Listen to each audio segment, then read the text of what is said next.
Même si le corps professoral a répondu présent en ce premier jour de rentrée des classes, il sera difficile, voire impossible de respecter le concept Oubitey Dianguetey au CEM Malick Fall à cause des eaux de pluie qui se sont accaparées les lieux. La situation, vous avez vu, et vous êtes témoin.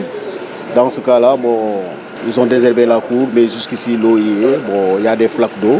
De toutes les façons, on est là, on va gérer avec ces flaques d'eau-là.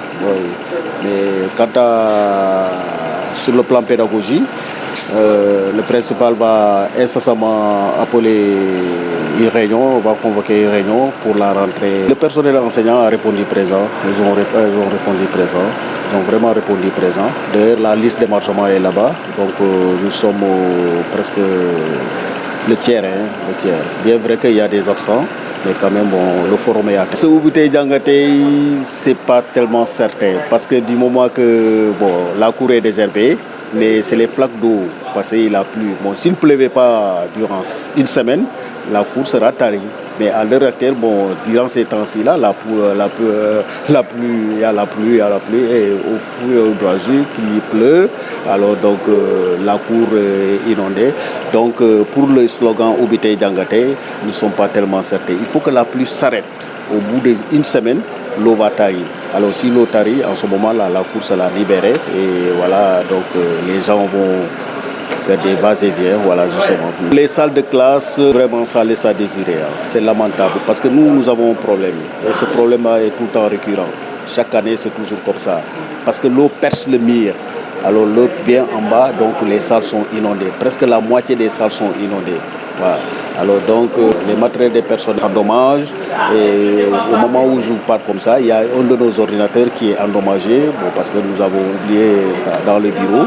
Alors donc l'eau l'a pu endommager quoi. Donc nous avons ce problème-là franchement. Le comble se trouve non loin de là, l'école élémentaire voisine Jean Kandé, où le directeur déplore l'inaction des autorités éducatives de la commune de Ziguinchor.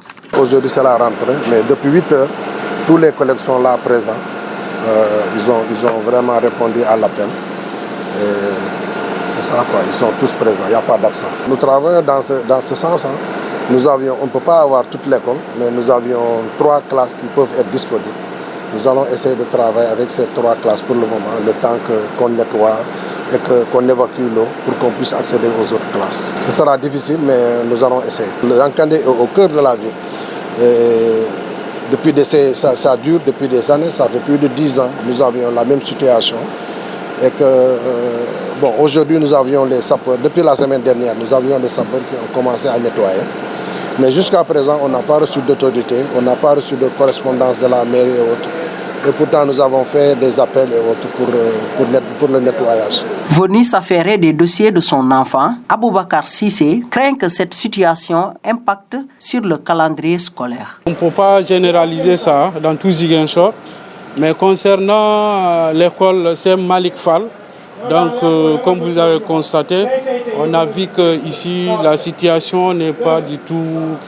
Il y a de l'eau partout, des herbes, tout ça là. C'est vrai que ça peut impacter une semaine de même plus, n'est-ce pas?